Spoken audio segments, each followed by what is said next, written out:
സംസ്ഥാനത്ത് രണ്ടിടങ്ങളിലുണ്ടായ വാഹനാപകടങ്ങളിൽ 7 മരണം. കോഴിക്കോട് കുന്നമംഗലത്തുണ്ടായ അപകടത്തിൽ 3 പേരും കോട്ടയം MC റോഡിലുണ്ടായ അപകടത്തിൽ 3 പേരും മരിച്ചു.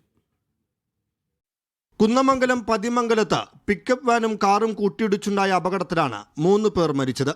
കാർ യാത്രികരായ വാവാട് സ്വദേശി നിഹാൽ, പുതുപ്പാടി സ്വദേശി Subic, pickup van driver Wayanad സ്വദേശി ഷമീർ എന്നിവരാണ് മരിച്ചത്. പിക്കപ്പ് വാനിലെ സഹായിയായ വയനാട് സ്വദേശി ഗുരുതരാവസ്ഥയിൽ കോഴിക്കോട് മെഡിക്കൽ കോളേജിൽ ചികിത്സയിലാണ്. കുന്നമംഗലം ഭാഗത്തേക്ക് വരികയായിരുന്ന പിക്കപ്പ് വാനും കുന്നമംഗലം ഭാഗത്തു നിന്ന് കൊടുവള്ളി ഭാഗത്തേക്ക് പോവുകയായിരുന്ന കാറുമാണ് കൂട്ടിയിടിച്ചത്. വെള്ളിമാട് കുന്നിൽ നിന്നുള്ള ഫയർഫോഴ്സ് യൂണിറ്റത്തെ ഇരുവാഹനങ്ങളും വെട്ടിപ്പൊളിച്ചാണ് പരിക്കേറ്റവരെ പുറത്തെടുത്തത്. ഇടിയുടെ ആഘാതത്തിൽ ഇരുവാഹനങ്ങളുടെയും മുൻവശം പൂർണ്ണമായും തകർന്നു. MC റോഡിൽ കോട്ടയം മോനിപ്പള്ളിയിൽ KSRTC ബസ് കാറുമായി കൂട്ടിയിടിച്ചാണ് കാർ യാത്രികരായ 3 പേർ മരിച്ചത്. 6 പേരാണ് കാറിലുണ്ടായിരുന്നത്. നിയന്ത്രണം വിട്ട കാർ ബസ്സിലിടിച്ചാണ് അപകടമെന്നാണ് പ്രാഥമിക വിവരം. തിരുവനന്തപുരം ശ്രീകാര്യത്ത് KSRTC സ്വിഫ്റ്റ് ബസ് ബൈക്കിലിടിച്ചാണ് ചെമ്പഴന്തി ചെല്ലമംഗലം സ്വദേശിയായ രാകേഷ് മരിച്ചത്. അമിത വേഗതയിലെത്തിയ ബൈക്ക് സ്വിഫ്റ്റ് ബസ്സിലിടിച്ചാണ് അപകടം.